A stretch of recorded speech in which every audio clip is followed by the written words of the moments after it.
Your authenticity is your distinct competitive advantage. Nobody can be you the way that you can be you. And the day that you receive this opportunity, know that somebody else didn't get it because you were the best person for the opportunity. So the last thing any of us should ever do is to submerge that which is uniquely you. Anytime that you're trying to speak or behave in a way that is inauthentic to who you really are, that's when you create the competitive disadvantage because you're using valuable intellectual capacity that you could use to really hear what your colleagues or your clients or your classmates may be saying, but they're not really articulating that. You're using valuable intellectual capacity that you could use to demonstrate a quick twitch response and valuable intellectual capacity that you could use to co-create with that person on the other side of the conversation. As quiet as it's kept, I've learned after almost 4 decades on Wall Street that most people are not comfortable in their own skin. So when they see people who are comfortable and confident in their skin, they will gravitate towards you. They absolutely want some of that.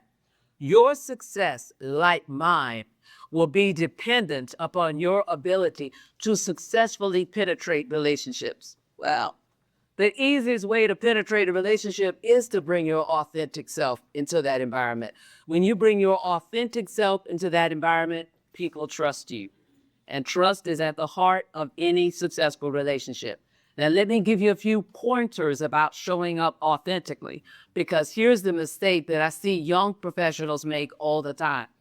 They feel that in order to show up authentically, they have to have all of them on display at the same time. I'm going to tell them what I really feel.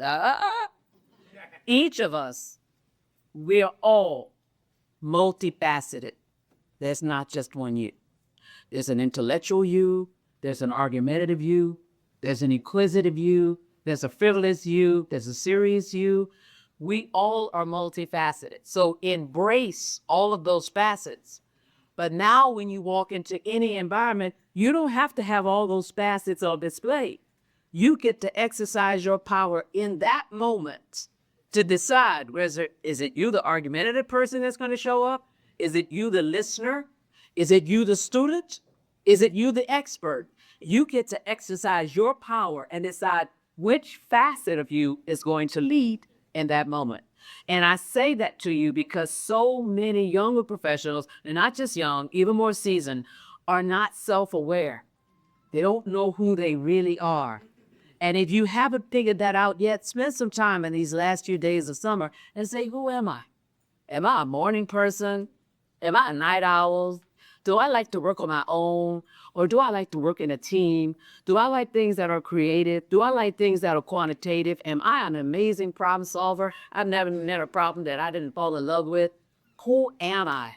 Know who you are. And then take some notes from your market. Your markets are those that you are engaging with. So lest you become a legend in your own mind, every now and then just ask for a little feedback and say, what's your name? Marjorie. Marjorie. Say, hey, Marjorie, I've been doing a little self-reflection. I think I'm A, I'm B, and I'm C. And I would love to get your thoughts. And I really want the truth. Now, if you're one of those people that's showing up around here as argumentative, Marjorie will do that. You're right. You A, B, and C. But here's the deal. If you don't get any data, if you don't know what's wrong, you can't fix it. Right? So Marjorie may say, well, Burr, you're A. I don't really see show up as B. And you see sometimes. You gotta get this other feedback, you're also D and F. Right? So here's the deal. I'm not telling you to only take Marjorie's word. I'm telling you to check the rest of your market. Now maybe you ask Lisa. Now maybe you ask Dr. Jones. Now maybe you ask, give me one more time. Colby. Now maybe you ask Colby, because Colby is in every one of your classes, right? And don't debate. When people give you feedback, don't debate it.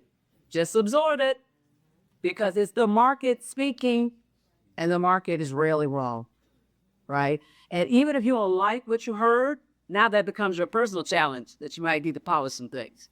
If you are showing up in a way that you don't want to show up.